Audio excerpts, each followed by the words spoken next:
You're watching the KOAM Morning News on Fox 14.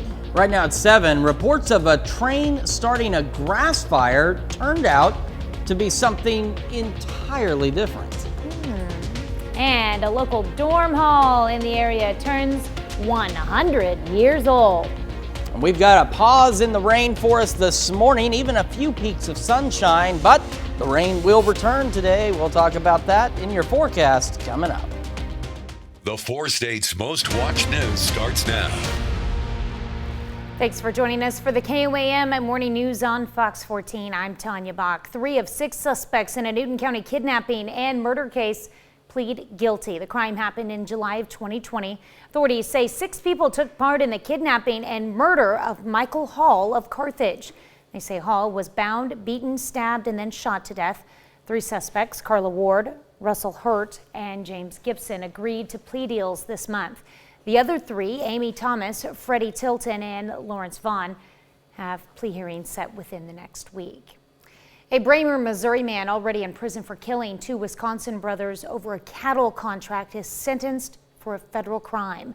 A judge sentenced 28-year-old Garland Nelson to 32 additional years in prison for defrauding DeMille's Livestock of Wisconsin. Nelson pleaded guilty in September to 2 counts of first-degree murder in the 2019 deaths of 24-year-old Justin DeMille and 35-year-old Nicholas DeMille. A judge sentenced him to life in prison without parole. Reports of a train starting a grass fire in Joplin turned out to be something different. Happened about 9:30 Tuesday night when the reports came in near 24th and Connecticut overpass. They turned out to be what's known as a rail grinder train. Rail grinders start fires as they grind out rough edges of the tracks to make them smooth again. But at the end of the train, they put them out with a spray of water. Turns out rail grinder trains are pretty common along these tracks in Joplin. 176 working days left. According to the city of Pittsburgh, that's how long it will take crews to finish the East Quincy reconstruction project, weather permitting, of course. Work on the project started in July of 2022. The project includes new sidewalks along both sides of the street and improvements to the intersection of South Rouse Avenue and East Quincy. Lanes will be widened, a center lane added, as well as curbs and gutters. Crews also worked on street lighting, storm sewer, and water line improvements.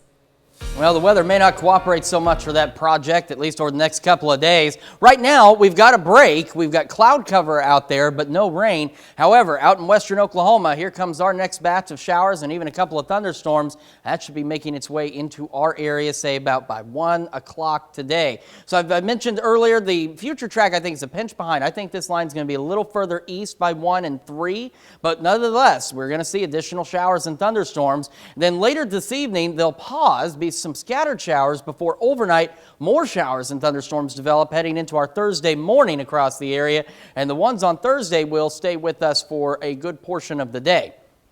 From today through Friday, an additional quarter, half inch, upwards of an inch of rain expected for us. Rain chances, of course, as we mentioned, ramping up as we head into the afternoon and evening, and then we'll have rain chances through the majority of our Thursday before they start to taper off into the evening. MoDOT camera, 20th and Rangeline, you can see some sunshine trying to punch through there. KDOT camera, 69 and 400, not as much sunshine, but it's trying, and there it is, trying to peek out from those clouds. 48 in Joplin feels like 46, and look at temperatures across the area. Oh, they look like this. We got 43 Pittsburgh, 37 Iola, 48 Chetopa, 50 Miami, 52 Neosho, and 47 in Carthage. We'll talk more about these rain chances and whether or not we're going to see seasonable temperatures anytime soon here in a few more minutes. Tanya? All right, thanks, Chris. One of the longest standing dorms in the area hits a milestone. Pitt State is celebrating the 100th birthday of Willard Hall. It started as a women's dorm in the 1920s and cost $100,000 to build. It was shut down in the 1970s, and by the summer of 2000, renovation was complete and students moved back in. It cost $4.7 million to renovate, and now it's mainly used as a residence hall for upperclassmen. So it's a little bit quieter, it's a little bit more studious, if you will, but it's still a really close community because a lot of students who live here tend to be here for multiple years. And so you have a lot of close connections and just like developed relationships, and it keeps it like a really vibrant community, even though it's more studious, which is really good. A fun fact, students call Willard Hall Hogwarts. Well, it's NFL Draft Week in Kansas City, and the first wave of fans are filtering into KC. More than 300,000 fans are expected to arrive by Thursday. Kansas City police are working now to keep everyone involved safe. Emily Rittman takes a look at steps taken to increase safety as well as security. Kansas City's Emergency Operations Center helped first responders monitor 2 Chiefs Super Bowl parades and the Royals World Series parade. With hundreds of thousands of people coming in, that parade basically drawn out over 3 days is kind of what we're looking at. This week, the EOC will be used to keep an eye on an even larger crowd. This draft area will be probably the second largest city in the metro area at times, with the population of people that are there. Cameras can capture multiple angles of the NFL draft and fan experience throughout the weekend. If we need to adjust resources to somewhere, these cameras can give us that real-time intelligence that officers, firefighters, EMS people can act on immediately and not wait for reports of things to come in, but they can see it right away. More than 20 law enforcement agencies from Kansas and Missouri, along with federal agencies, will be assisting the Kansas City, Missouri Police Department. It's hundreds and hundreds, so it's similar staffing to what we saw for the parade is what we will see over the course of 3 days. A barrier has been placed around the NFL draft grounds, and security screenings will take place at entrance points. Coolers with outside beverages, chairs, things like that, none of those things are allowed. Basically, it's just you and what you can kind of carry in your pocket. Families are asked to make a reunification plan before they head down to the draft. Make sure to plan for what to do if your cell phone service is spotty or slow. There will be child reunification stations throughout the event. Police recommend writing contact information on a card or wristband. If you think of it like a convention, this will be the biggest convention that downtown has hosted ever, and it's by a long shot. The big takeaway: plan ahead. From parking to where to walk, you will want to take a look at available transportation information before you go. Do our best to show the people coming from all over the world what Kansas City's about. Coming up, Francis Graves joins us for another Wildcat Wednesday and tells us all about an online certification program for remote workers. And later, Jeannie Moose shows us a solution for parents who are lonely. You're watching the KOAM Morning News on Fox 14. We'll be right back. But first, here's a live look from Carthage.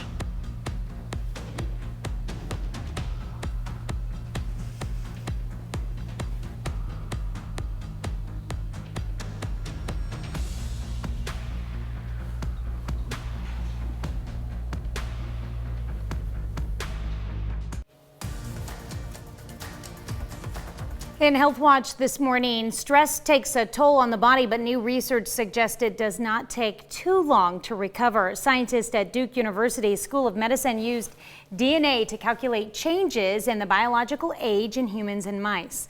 Research found stress may increase your biological age in a short amount of time, but it may take only days to reverse it when the stressors ease. Researchers hope the study will lead to future experiments into how recovery from stressful situations can impact aging. The patchwork of state abortion laws in the U.S. appears to be confusing to some providers. A study out Tuesday looks at Oklahoma, where abortions are allowed to save the life of the pregnant woman. The researchers say they posed as patients and called 34 hospitals asking about emergency care. They say none of them could articulate or provide clear, consistent policies for such situations. And it's perfectly safe to bring dogs to restaurants with outdoor seating. That's according to the Food and Drug Administration. The new guidance came in an update to the 2022 FDA Food Code. Agency still says dogs should not go inside restaurants unless they are service dogs. And there's no exception for emotional support dogs. The outdoor dining guidance does not permit other pets. The saying goes, all work and no play makes Jack a dull boy. But new data from the Centers for Disease Control and Prevention suggests that all work and no play can actually lead to poor mental health. And those whose jobs offer less flexibility or predictability can suffer the most. Mike Valerio takes a look at the impact of the workplace on mental health and ways employees and employers can improve their psychological well-being. Americans spend a lot of time on work. It just permeates our entire life. And that can take a toll, especially under tough conditions. Working conditions can have a tremendous impact on our mental health. A new report out Tuesday from the CDC reveals in 2021, about 1 in every 37 working adults aged 18 to 64 experienced serious psychological distress severe enough to require treatment. The rates significantly higher for those who reported they had to work when physically ill, as well as for those who did not have access to paid sick leave. Likewise, people with late night or rotating shifts, inflexible schedules, and inconsistent pay also reported poor mental health. People need to have a sense of agency in their lives. Dr. Dennis Stoley of the American Psychological Association says a key reason behind the distress is a need for both predictability and flexibility. Where people have the ability to both be able to count on fundamental things like that they're going to be able to pay their bills with their next paycheck. His advice for employers: don't choose between economic productivity and caring for employees. The two go hand in hand. A sense of psychological safety in a workplace increases productivity, increases innovation, increases retention, and they have a positive impact on their economic bottom line. I'm Mike Valerio reporting. Well, we've got dry conditions for the time being, although it is a bit on the cloudy side out there. However, as we've been talking about, this batch of showers, maybe even a couple of thunderstorms, will eventually start to make its way into our area as we head into this afternoon. Now, I've mentioned, I think the future track is just a couple hours behind. I think by 1, this batch is going to be further into southeast Kansas, and by 3, it's going to be a lot closer to southwest Missouri. Regardless, though, showers, a couple of thunderstorms this afternoon. They'll break up into a few scattered showers late this evening before they redevelop as additional showers and a couple of thunderstorms as we head into our Thursday. So our rain chances, of course, pick up this afternoon, and they will remain up there as we go through our Thursday, not tapering off until we get into Thursday evening. MoDOT camera, 20th and range line, looking good. The sun still trying to peek out and still trying to do so at the KDOT camera at 69 and 400. But there's a lot of clouds out there. See the sun right here back behind these clouds.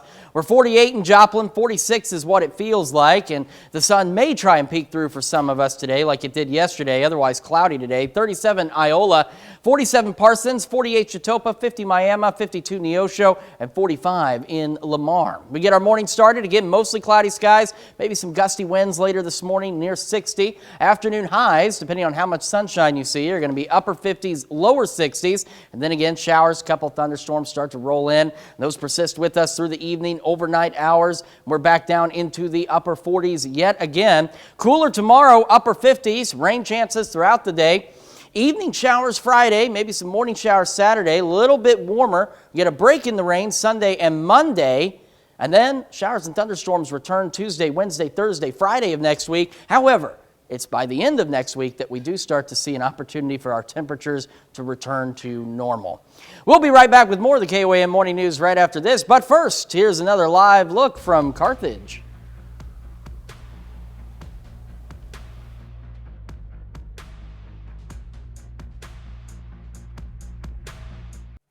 Welcome back. It's time for another Wildcat Wednesday, and Francis Graves is joining us in studio from K-State Extension Service here to talk about an online certification program. That's right. Yeah, we started collaborating with Utah State University. They developed a remote work certification program in 2019. So K-State's partnered for a couple of years now, and this is just a really unique professional development offer for folks who are either working online right now remotely or looking into becoming a remote worker, or for supervisors. There's 2 versions of the course. There's a remote worker for the individuals who are working remotely, and there's a remote leader course for people who are supervising other people who are working remotely. So it seems like during the pandemic, so many people worked from home. We didn't have that option here, but like a lot of people started working from home.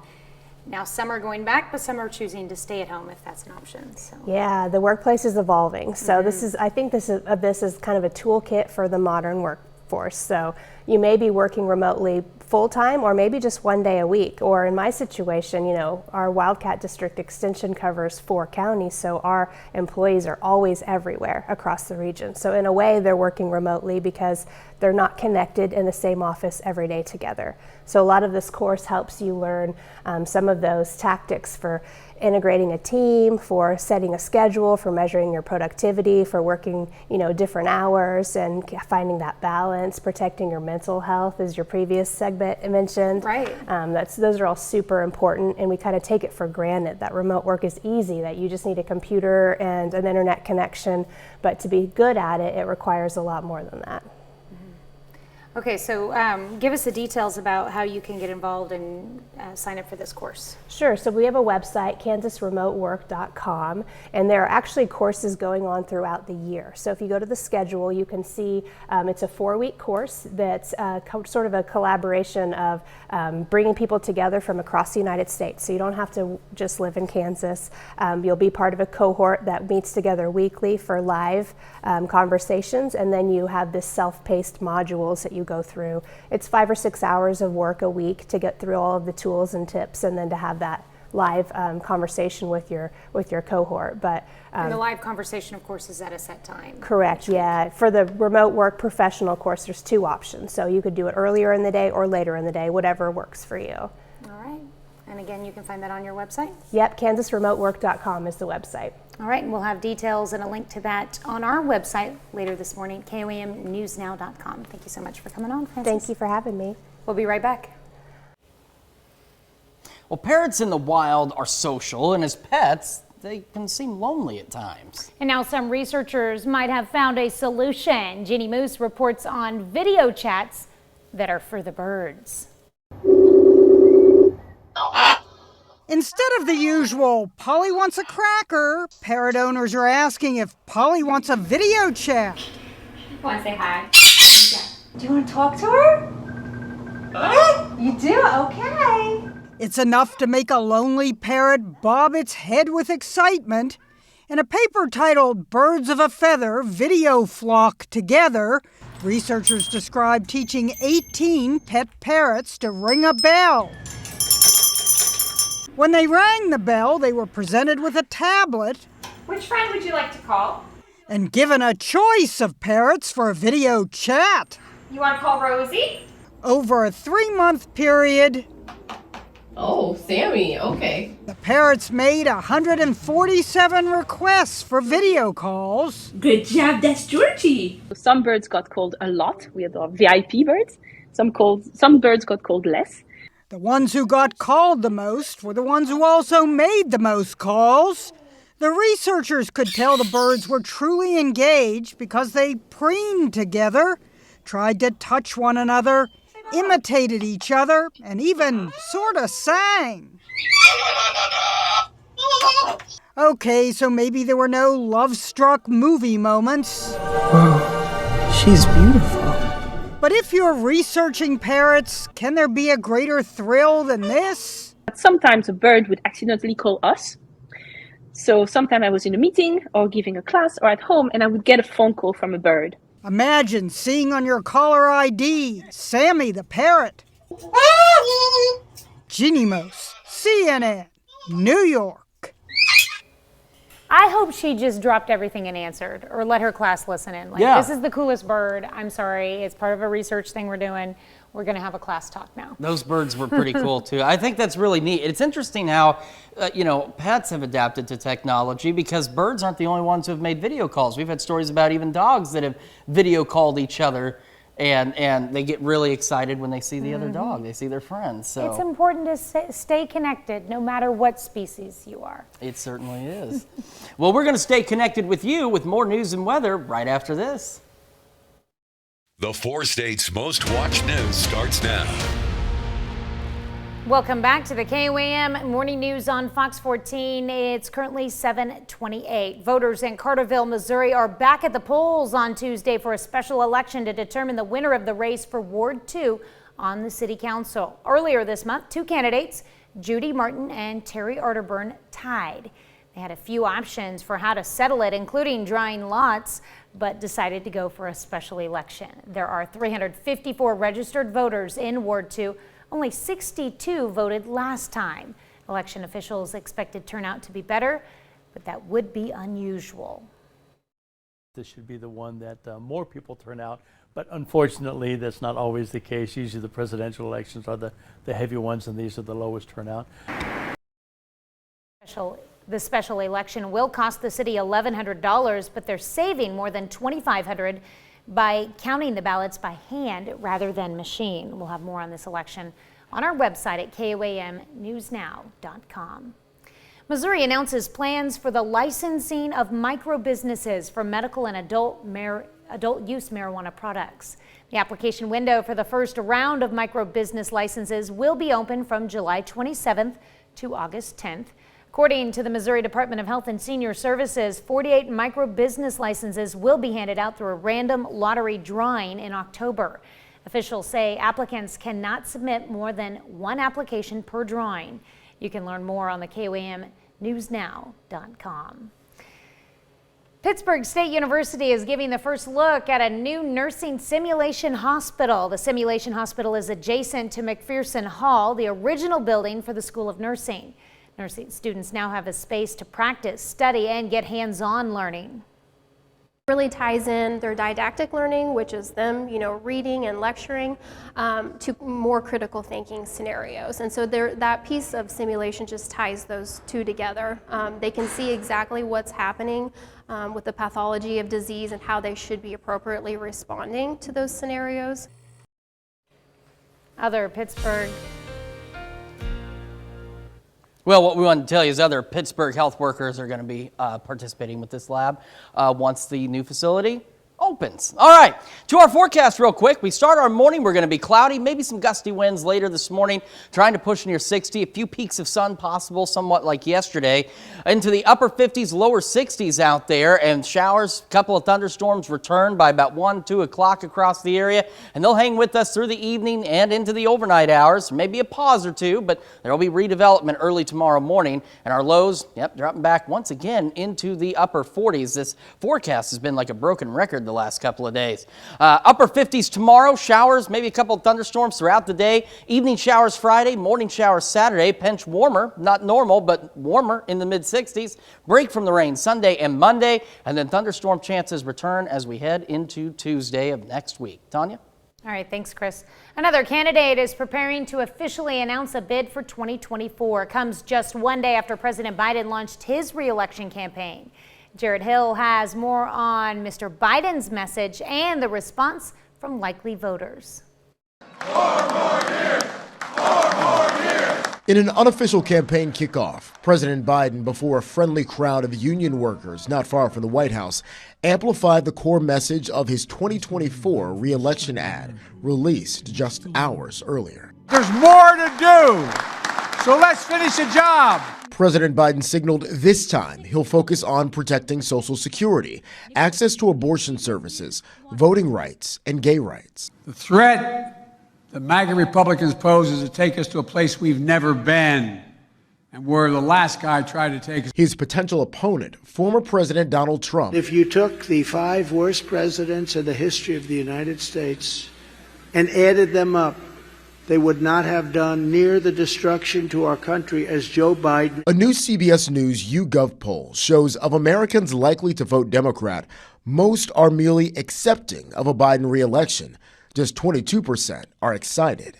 The wide-open GOP field continues to expand. Today, former Arkansas Governor Asa Hutchinson, a frequent Trump critic, is expected to officially enter the race. We have to present a candidate that can attract independents and suburban voters in the fall. The election comes amid widespread concern about the state of the country, with the majority of Americans, according to that same CBS News poll, saying they believe things are, quote, out of control.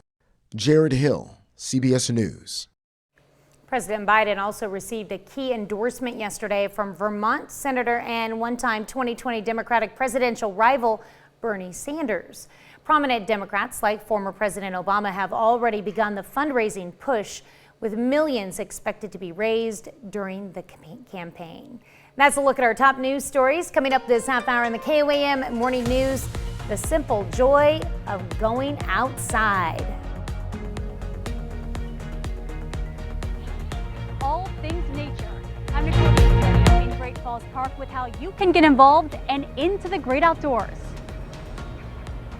And we've got some showers on the way again today, so maybe not a good day to enjoy the great outdoors here in the 4 states. We'll take a look at that full forecast when we come back. But first, we're going to go ahead and take a live look from Carthage. We'll be back after this.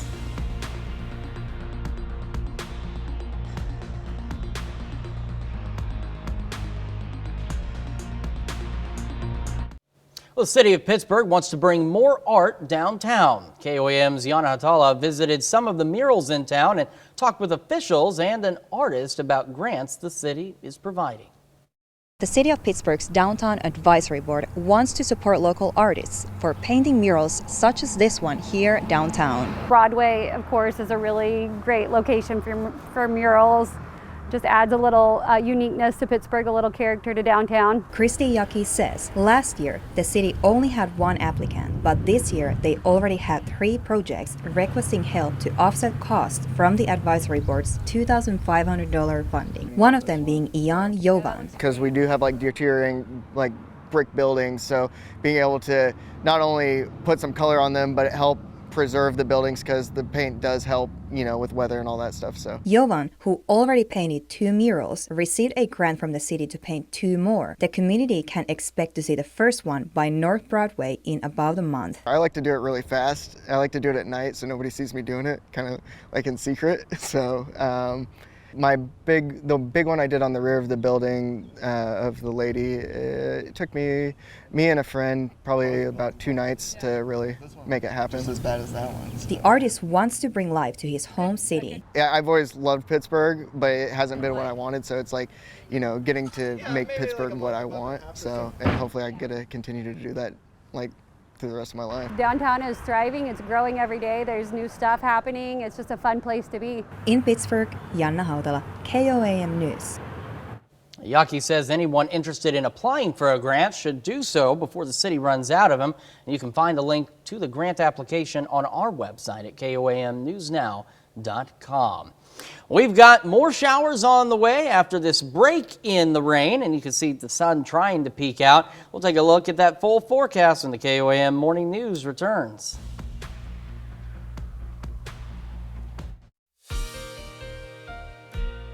All right, live look at the KOAM Skywatch Storm Tracker. No rain in our area, but plentiful cloud cover out there. But our rain for this afternoon building out across western Oklahoma, and this will continue to make its way into our area as we head toward, say, 1, 2 o'clock this afternoon.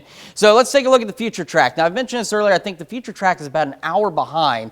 I think that this batch is going to be closer to here by 1, and then it's going to be a little bit closer to southwest Missouri by 3 o'clock. And we'll have some showers, maybe a couple of rumbles of thunder with this activity. And we get a pause where we have just a few showers as we head into the late evening, and then as we go into the overnight, additional showers and maybe a couple of thunderstorms will begin to develop across the area, and that activity will stick with us through the majority of our Thursday, as you can see with these rain chances, and they don't start to taper off until we get into Thursday evening.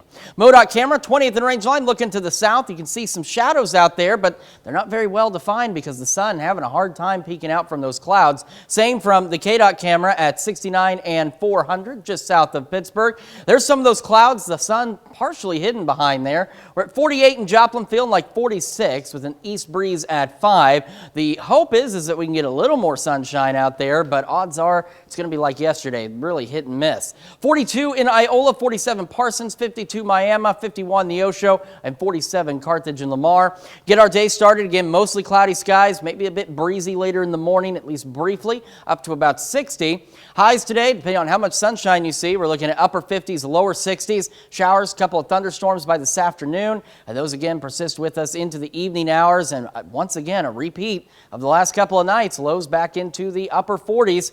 We got the showers, upper 50s tomorrow, PM showers on Friday, some morning showers Saturday, mid 60s, a break in the rain Sunday and Monday, and then shower and thunderstorm chances return through Tuesday through the end of next week. And temperatures, though, at least start to climb back to normal as we head toward the end of next week.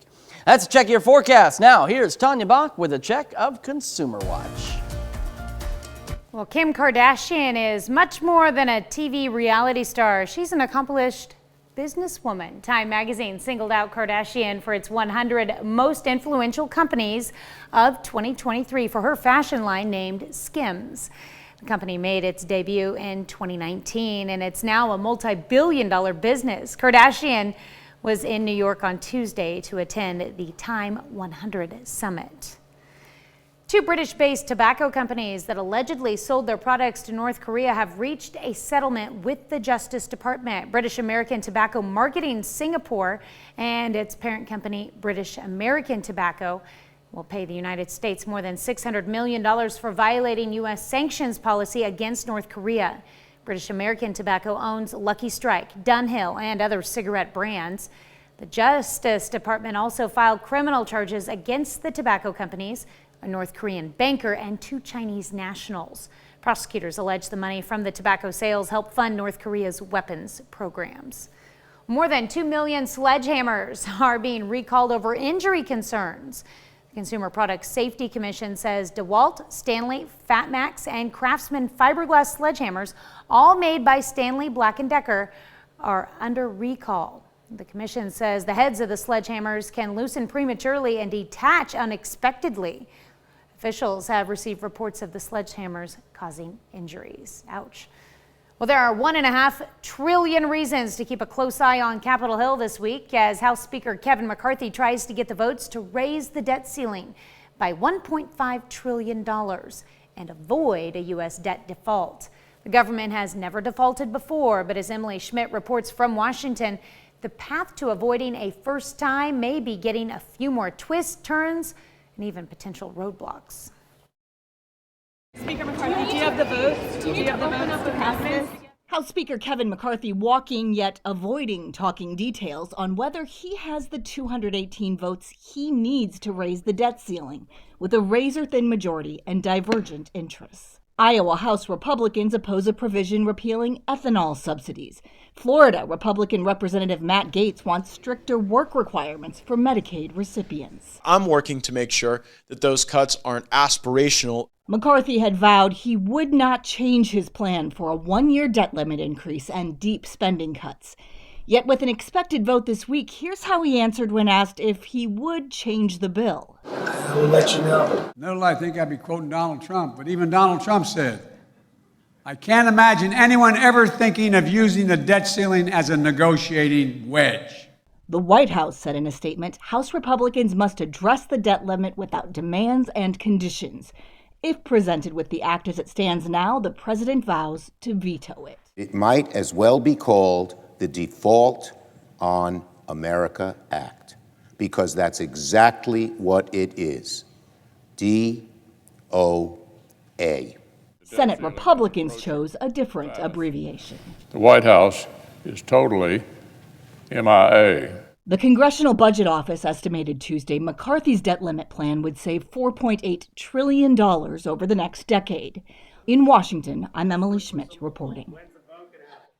We'll be right back with more after this, but first let's take a look at the market price.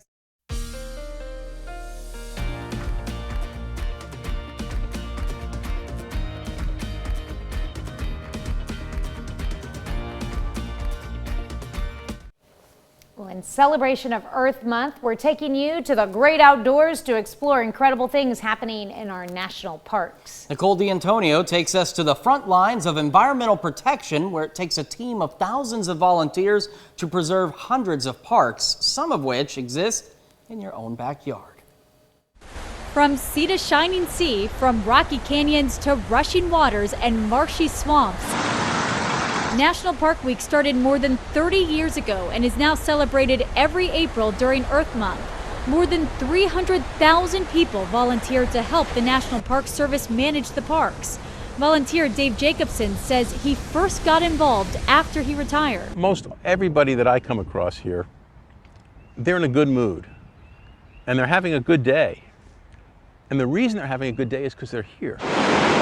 The National Park Service hopes to restore the number of visitors to pre-pandemic levels, but today there are about 15 million fewer visitors than before the pandemic. This view is a big reason why people travel to visit Great Falls Park, and this is one of more than 400 national parks all across the country. Maria Stursiker, a National Park Service ranger, started as a volunteer. My nature was I played soccer.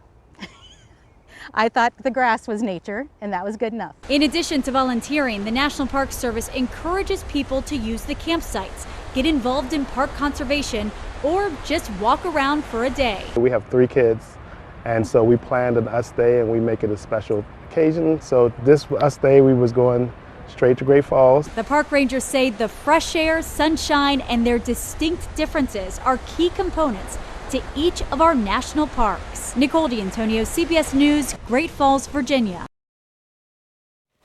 And while some national parks charge a fee, you can also purchase an annual pass for $80. And during your visit, the National Park Service wants to see and share your park experience using the hashtag #MyParkStory.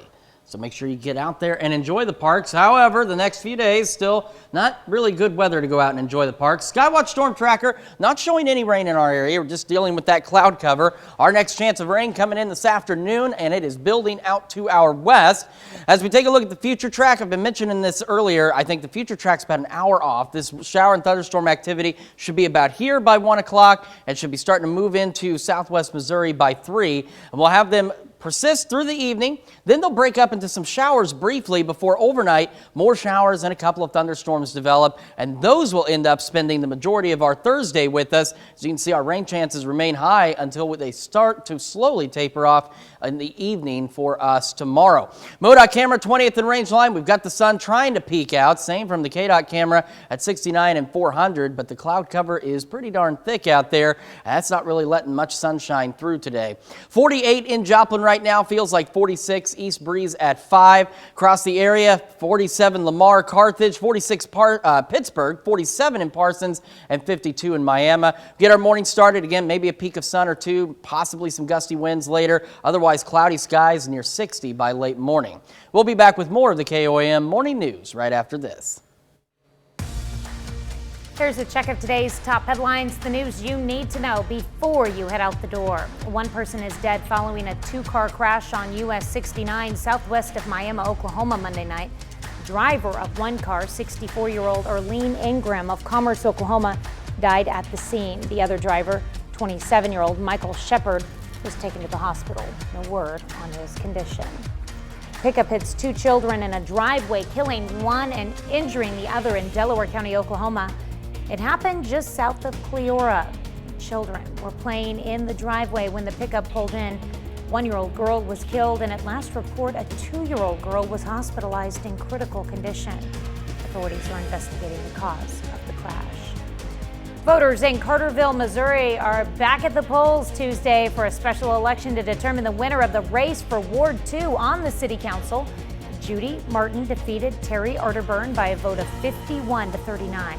Special election was called after Martin and Arterburn tied in the election earlier this month.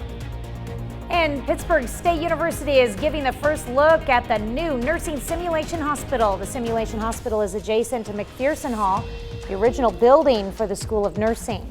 Nursing students now have a space to practice, study, and get hands-on learning. We're dry now, but showers, a couple of thunderstorms return this afternoon. Highs upper 50s, lower 60s. Showers and thunderstorms will stick with us as we head into the overnight hours as well, back to the upper 40s again. And we've got more showers and storms for us throughout our Thursday, upper 50s, mid 60s Friday with some evening showers, morning showers on Saturday, and a break from the rain Sunday and Monday before more storm chances return by Tuesday. Well, today is National Help a Horse Day, a time to set aside every year to advocate for our equine friends. Now, the American Society for the Prevention of Cruelty to Animals founded the day to call attention to the need to protect abandoned, abused, and neglected horses. April 26th is the day on the calendar to raise awareness of the need for more horse sanctuaries and rescues. The ASPCA says horses require specialized and often costly care. National Help a Horse Day also recognizes the unique part these amazing animals played in American history. Not just as a means of transportation, horses cleared fields, fought wars, moved cattle, and helped settle the Wild West. With over 200 different breeds, these spirited animals give humans much to love. And I know a lot of people will be cheering them on next weekend at Churchill Downs. Yep, got that Kentucky Derby coming up. And so I haven't been on a horse in I don't know how long. My parents took my little sister and I to ride some horses here locally back when we were like 6. So it's been a minute. It's been a minute. It certainly has. Well, thank you so much for letting us put the good in your morning. We had so much fun. Why don't we do this again tomorrow? And then we'll be back with more news and weather today at noon. Have a great morning and an even better day.